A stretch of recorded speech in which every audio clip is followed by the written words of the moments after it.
This conference will now be recorded. Hey guys, this is Naveen here. Welcome back to Naveen Automation Labs. Okay, so this topic is pending since long, and a lot of people they have requested that when you are going to cover AWS, which is Amazon Web Services. So for Amazon Web Services, guys, it's a huge topic. It's an ocean. There are so many services are there, and we cannot cover each and everything. And it's not important to cover. It's not important to know each and everything until you are, preparing for some AWS architect course or something. So we are not preparing for the certification, but this particular series, AWS series, which will help you a lot for test automation point of view. How can you execute your test cases in AWS? And how will you execute your Selenium test cases, or your how will you set up your Jenkins over there? How will you create the configuration of master and slave of Jenkins and all such stuff? And what is the need of AWS in that case? But before that, we need to understand what is AWS, what are the different terminologies generally we use whenever someone is talking about AWS, and other than that, how to create an account, what are the, is it really paid, is it really free?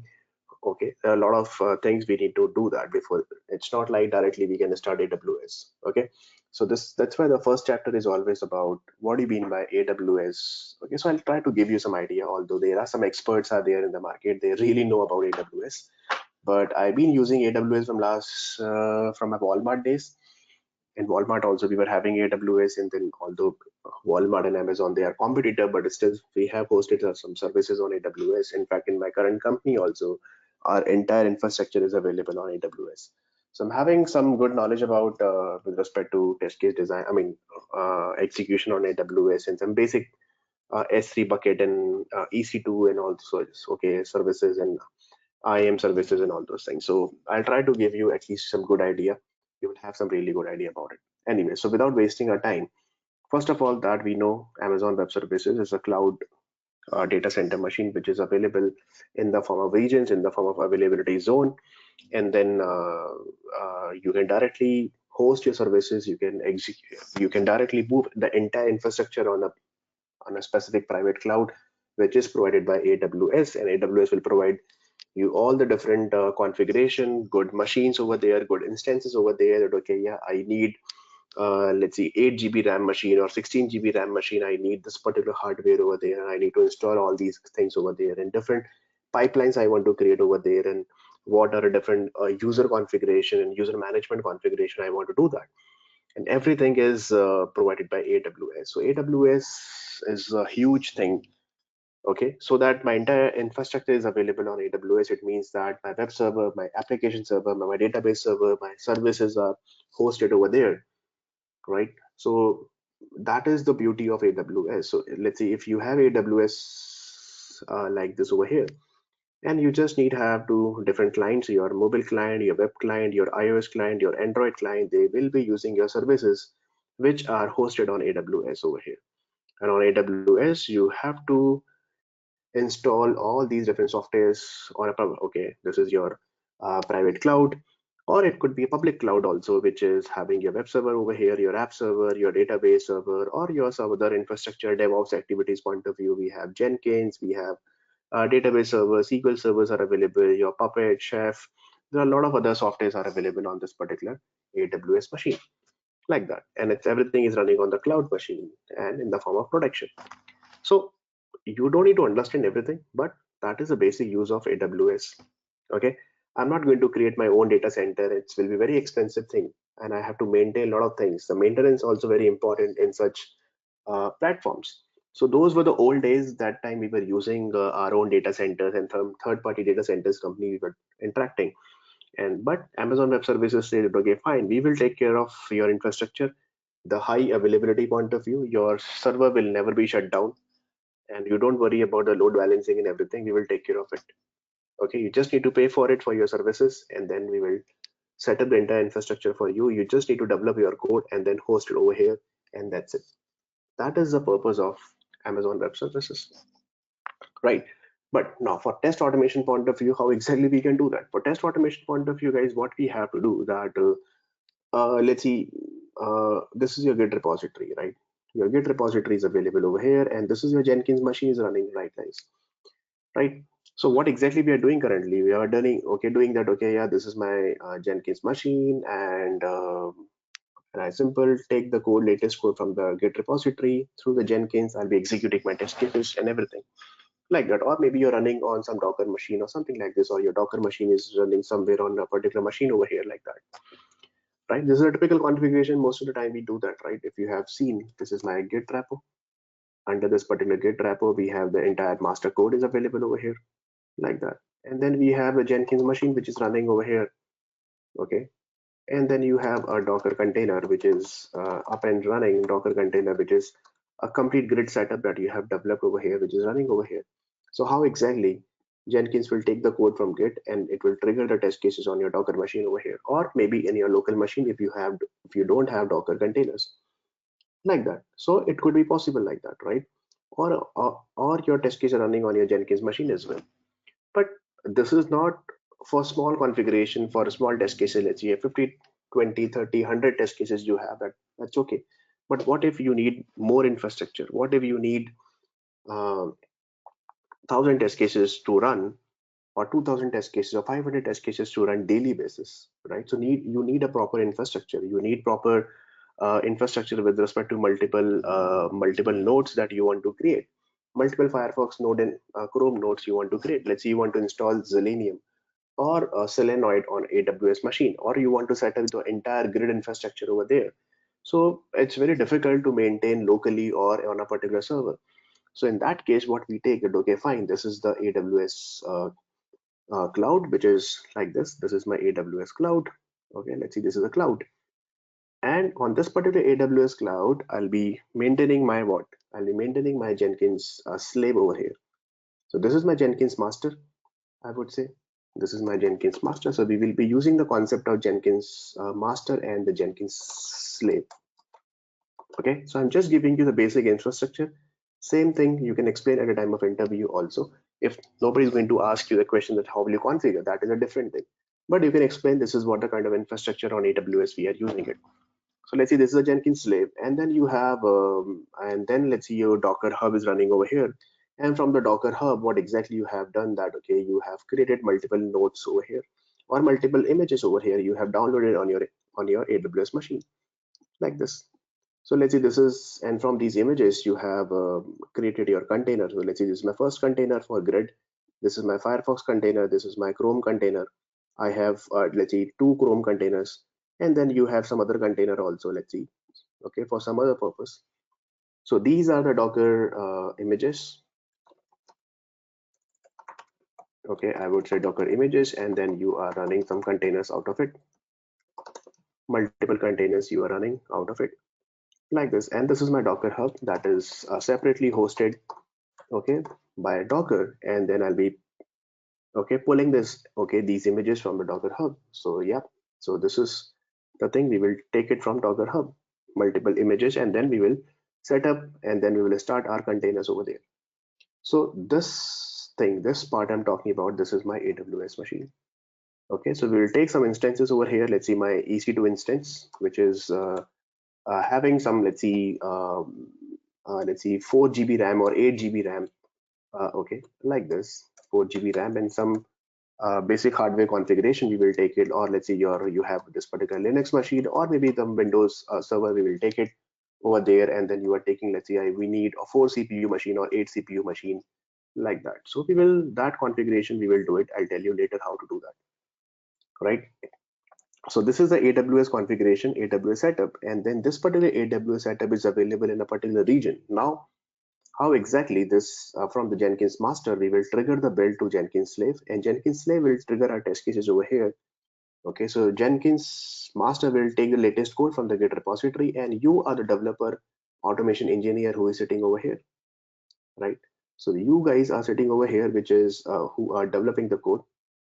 Okay, so these guys are developing the code and pushing the code to the Git repository over here from their local machine, from their local Eclipse to Git master, and then Jenkins master will take the code from there and it will push the code. I mean, it will instruct to Jenkins slave, and Jenkins slave will trigger the test cases in our AWS machine. like that. So it will trigger the test cases. It will send a test case to this guy that, okay, hey, to this particular grid machine.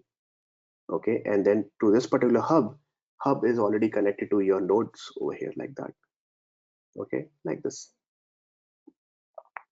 And then it will start running your test cases on actual AWS machine, like that. So this is the kind of setup that, guys, we have to do that. Now on AWS, what kind of things we need? On AWS, we need a couple of things. We need, first of all, let's see, we need to install Java 8 on which machine, I mean, on which Java version you want to use that. I want to that, okay, yeah, I want to execute some Git commands also. I want to do that. I need some other softwares. Okay, if you really need that, you have to do that. You need some browsers. Yeah, we need some browsers also. Let's see later if we can do that. We need Docker containers and images also that I have already written over here.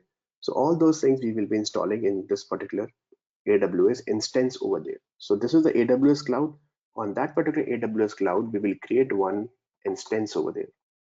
Okay, instance means a machine we will be creating, a virtual machine we will be creating over there. And this is the kind of setup infrastructure we want to do that. Now, if you really want to trigger on AWS, you have to configure like this. If you don't want to use that, you can execute on a separate machine where a Docker is already available. Or if you don't want to do that as well, you can simple whatever you're doing daily basis on your local host machine. Okay, you can do that. Okay, it's up to you what kind of requirement you have.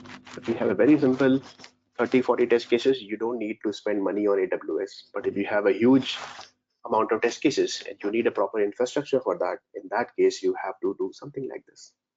Okay, so this is like this, guys, you can explain at a time of interview, and then I'll show you in this particular series that how to do everything, how to set up all these things. Don't worry about that, it's very simple.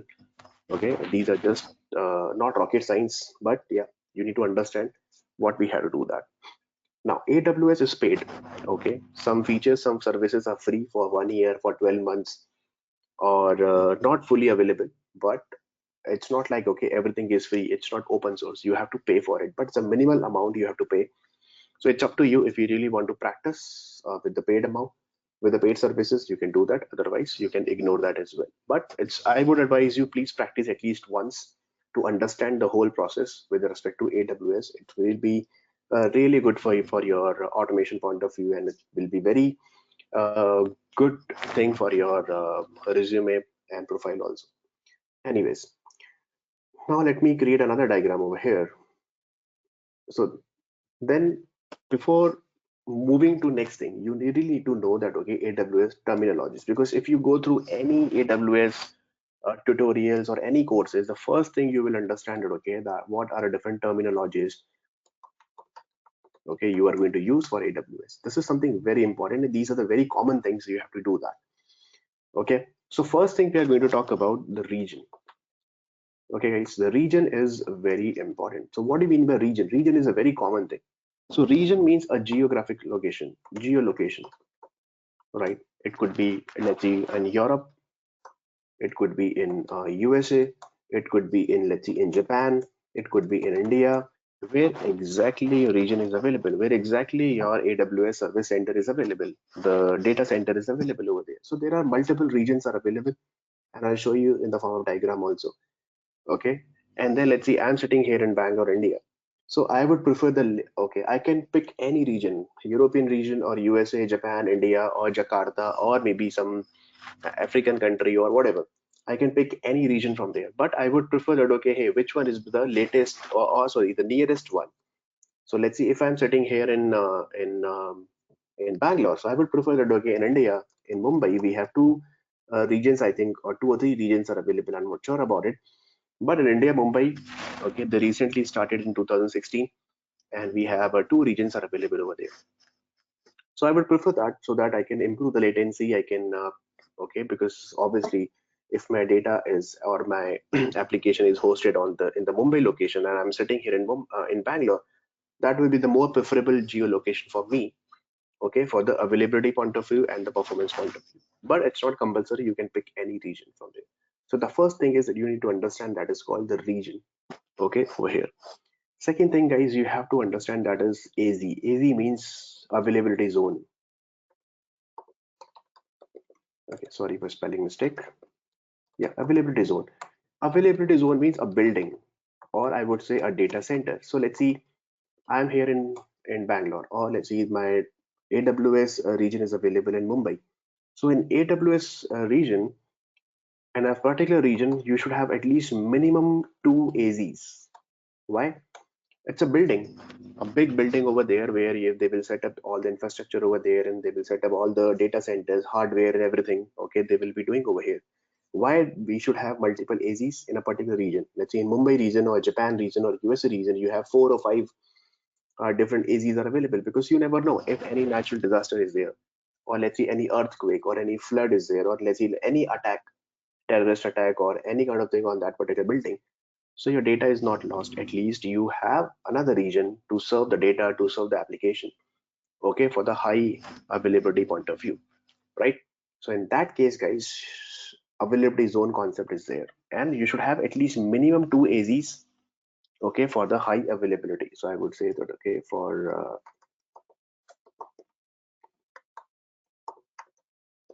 okay point of view, you should have it. So this is the second thing. Remember this thing. So region, and then we have AZs like that. So if you really want to understand, you will see this particular diagram most of the time, that okay, that you have let's see one single region.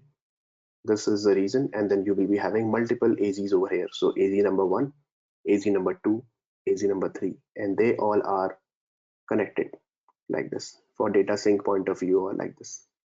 Okay, so this is my I would say region, and these are my 3 AZs are there. So let's see AZ1, AZ2, and AZ3 like that.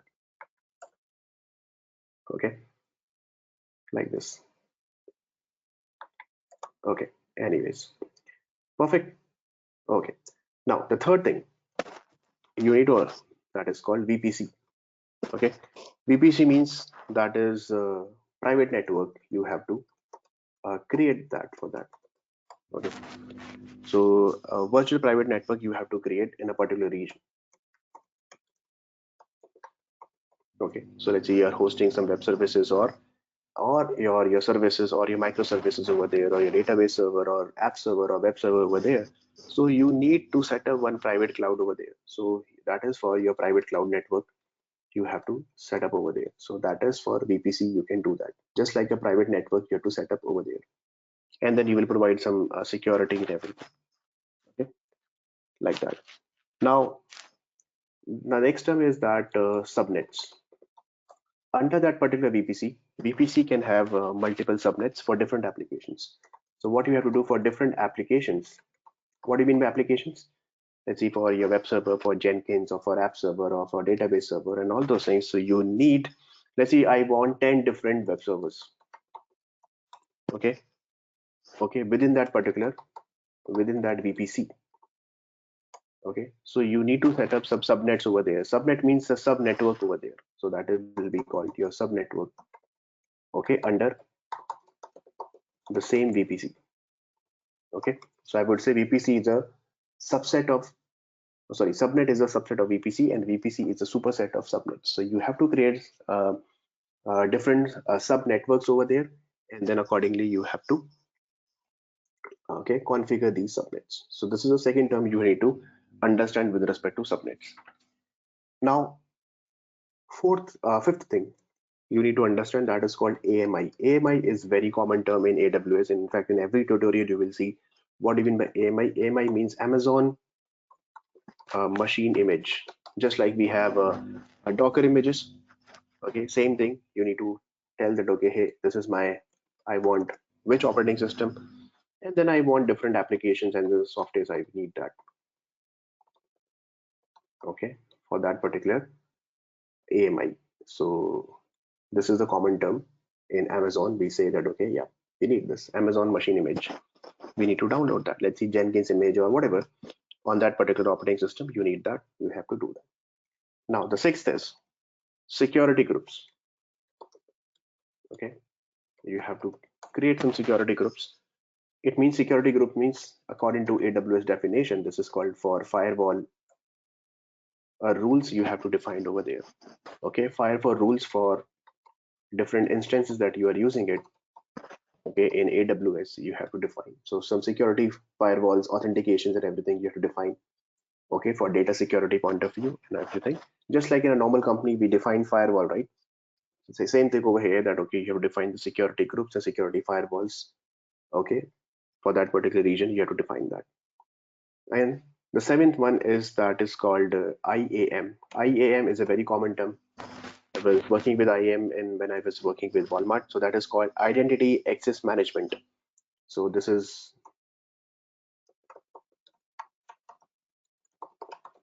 management. That is called for all. You have to create multiple users. You have to give different permissions over there. That, okay, yeah, this user can access what kind of access they have. Let's say I want to create a Docker machine. I want to create one Jenkins machine or Git machine. So I want some users over there. I want admin user. I want a normal user. I want a specific network engineer user, like that. So the entire configuration you can do it with respect to IAM over there. Who can actually access your cloud, okay, which is hosted on AWS? Who can access that particular instance on that particular cloud, on that particular AWS instance? For that particular thing, you have to define multiple permissions, roles, groups. You have to define over there, like that. So that is the term is called IAM. So these are the 7 terms, guys. You have to, okay, do that. So this is the AWS terminologies. Okay, like that. You have to do that. Now, quickly, I'll show you one diagram over here that is actually taken from online from AWS website actually. So this is a region. You can see that. Okay, this is the world map, and in this particular world map, you will see that, okay, these are the different regions are available. That in India, actually, this is 2016 world map. I'll show you the latest one also. Before 2016, actually, they announced in 2016 that, okay, they are coming to India also in Mumbai region. So in Mumbai, I think two or three availability zones are available. But in India, we have finally our own AWS, okay, because India is a very hot market, and then that's why we have that. Along with that, and we have North California, AWS, okay, multiple regions are available over there. So green means which is coming soon. Ohio means it's already available. I think in 2020 it's already available. North Virginia, UK coming soon. Ireland, Frankfurt, Germany, and in Africa also they have 3. In Sydney they have 2. Tokyo, Japan. Okay, all these guys are available. In Singapore also they have like that. So this is the thing. Okay, with respect to I'm talking about the regions. And this is a 2019 current state that, okay, yeah, in current state I can, this is the thing, you can see that in North Virginia 6 regions are available. This is huge actually. They have the maximum regions in actually in North America, okay, area. In South America they have only 3, which is in South America, that is Sao, okay, Paulo, and new regions are coming in Bahrain, Cape Town, that is in Africa, Hong Kong, and Milan, that is in Europe. Okay, and in India we have Mumbai, okay, Seoul, Singapore, Sydney, Tokyo, and Osaka local. So I think these are the different. Yeah, in Mumbai we have 2 regions are available, which is really good. Okay, so regions and number of availability zone. So we have Mumbai, one region is in India with 2 availability zone. It means there are 2 buildings in Mumbai. If any terror attack or any kind of what do you say, that any earthquake or any natural disaster is there, at least we have 2 buildings. But I'm pretty much expecting that, okay, maybe they recently announced that, okay, in Bangalore also they will be having one more region, but I'm not sure when exactly it will be, like that.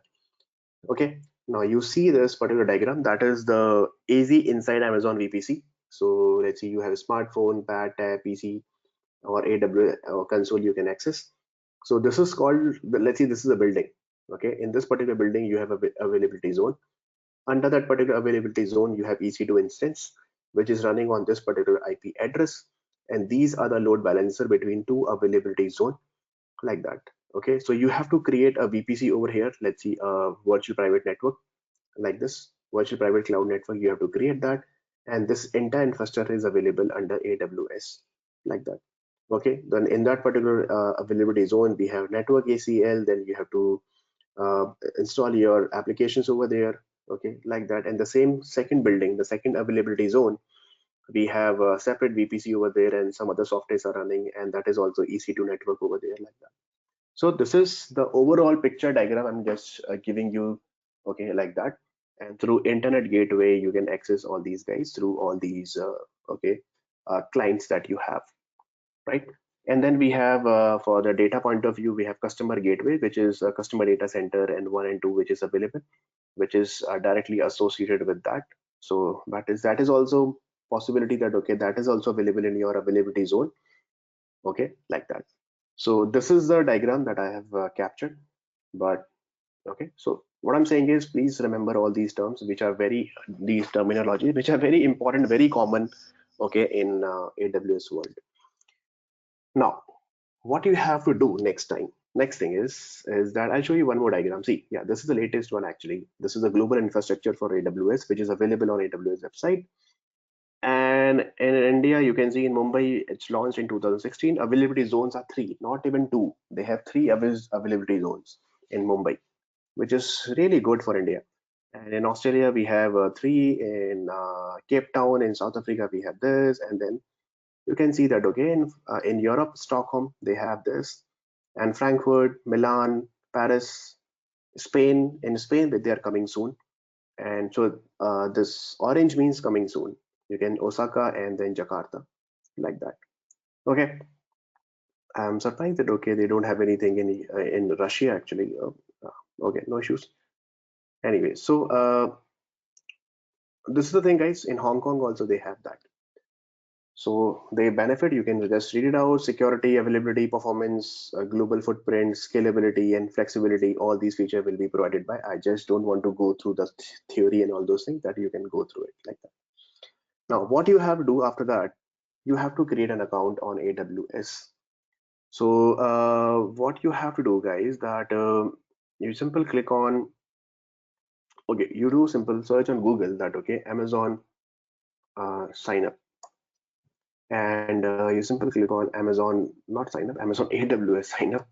Okay, we don't want Amazon shopping website. We need to go to Amazon AWS sign up. And you simply go to Amazon, let's see, Amazon Web Services, and click on, okay, let's see, sign into account. So I've already signed in. So let me just do one thing. Let me do one thing that I'll be sign out first. Okay. So what you have to do that you have to create an account over there, guys. Without account creation, you cannot do that. So it's very simple that you simply go to, let me just give you the exact page, Amazon AWS sign up, and you go to this particular, just a second.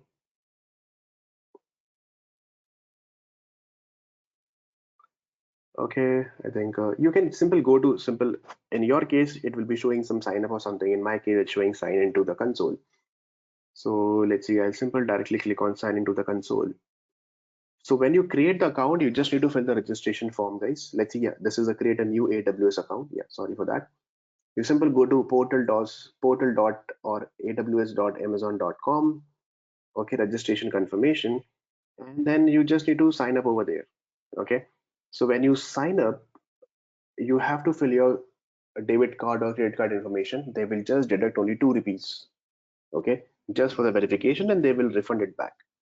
But with AWS, guys, it's not completely free. For different services, you have to pay for it, but it's a very minimal amount. It's not like 10,000 rupees or 20,000 rupees you have to pay. It's just like 100, 200, 300 rupees like that you have to pay for it.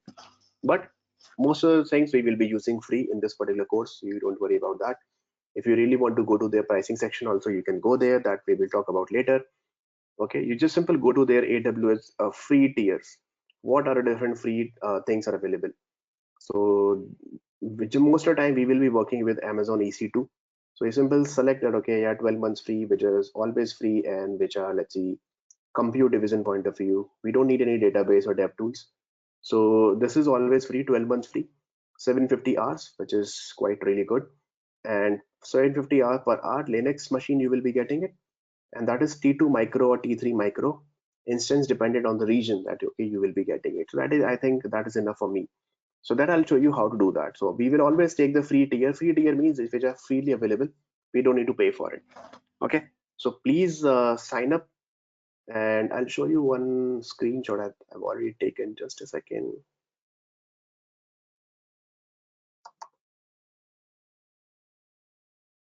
One second, I'll show you guys.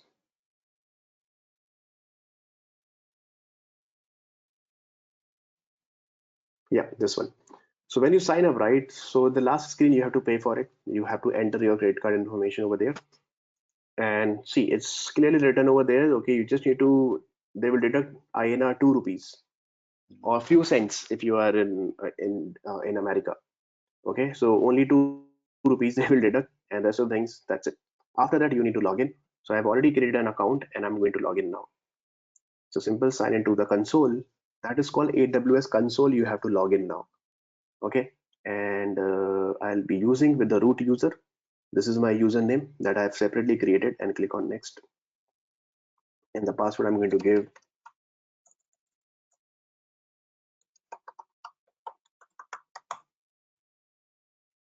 Okay, so please create a separate username password for that, and give your credit card information, and that's it. And when you simple, you will land it over here. And then the region is very important over here, guys, because see right now it's showing Ohio, that is in America. So you have to select your region. Let's see, you can select any region, that doesn't matter, but first time region that you're selecting, all the services that you are going to design, okay, for your automation, for your project point of view, please make sure that okay, you are always using the same region over there. So I would select that, okay, let's see, I would select Asia Pacific, which is Mumbai region, AP South 1. I'll be selecting this guy over here, and then we will be having different VMs over there, or any EC2 machine, or whatever, okay, device form, or whatever for your mobile automation point of view, or whatever you can do that I'll show you later. Okay, first we need to set up some VPC clients over there. So that also show you later, not in this particular chapter, otherwise it will be too much for you guys for today. Okay, so what I'm expecting from you guys, right? Please create an account on AWS, fill your information properly, and that is 12 months free actually, which is 1 year free. Account is free, you can use any free services without any problem. But 12 months free doesn't mean that okay, you don't need to pay for it. If you really want to use some paid services provided by AWS, you can select, and then accordingly bill will be generated, okay, in your billing section. But right now we are not doing such things. Okay, and that is also on demand services, so you have to pay accordingly, right? Perfect. Now one small last thing, guys, that what are the different purchase options are available. So different purchase options,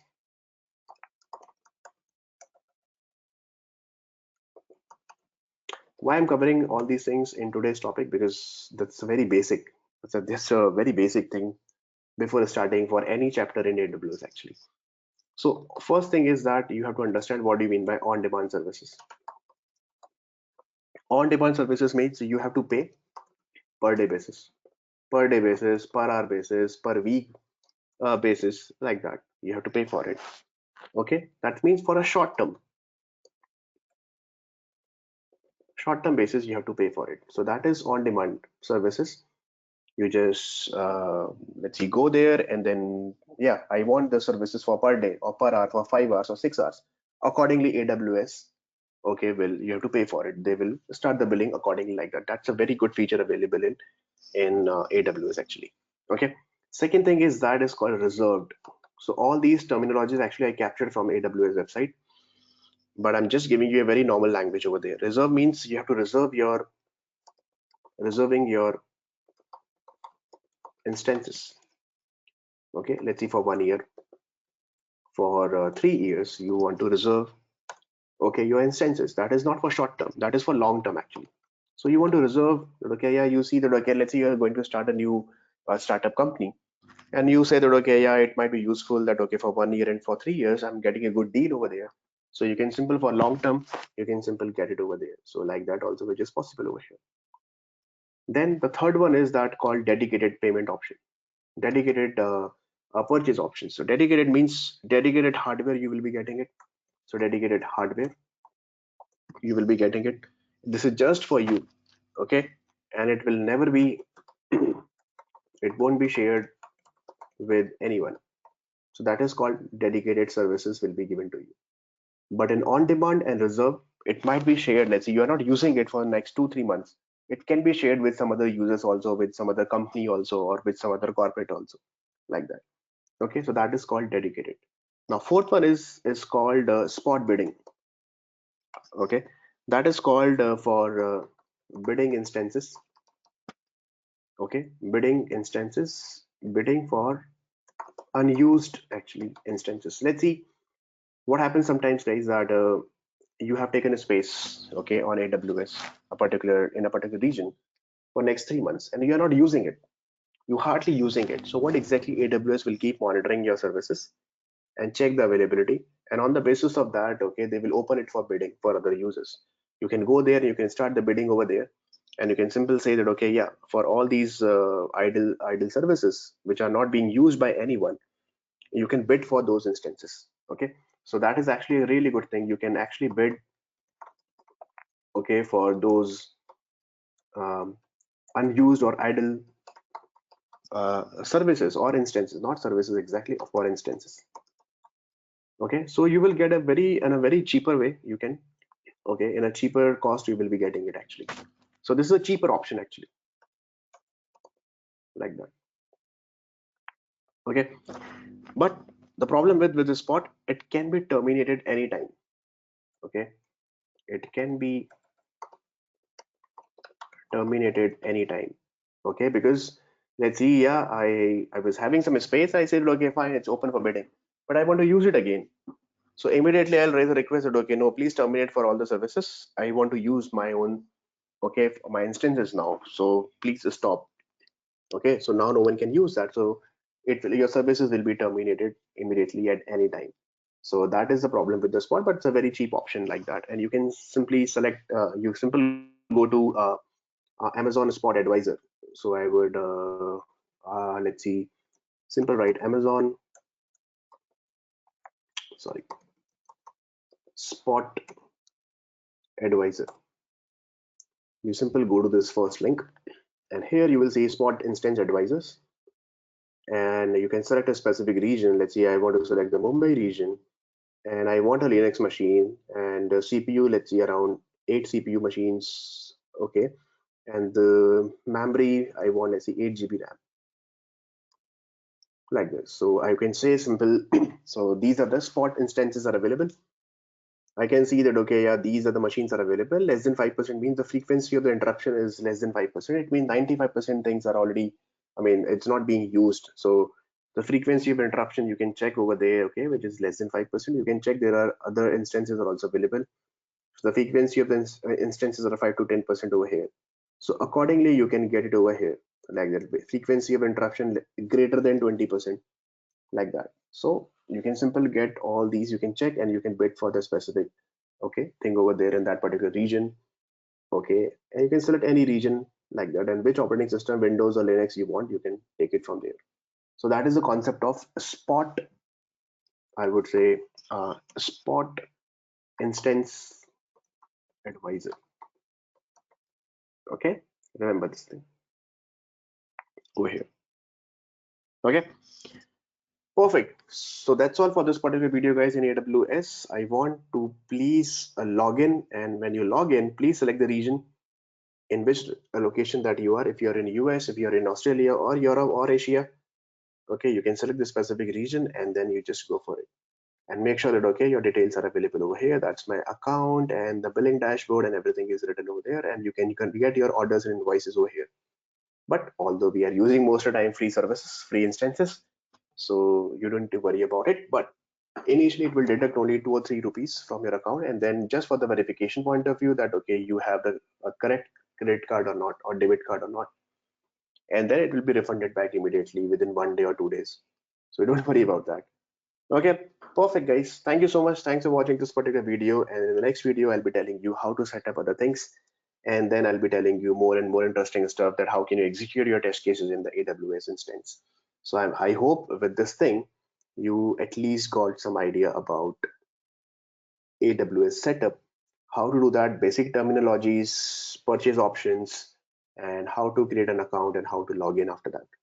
Thank you so much. Thanks for watching this video. Please subscribe to the channel, guys, if you're liking these videos. Let me know if you have any issues. Thanks a lot.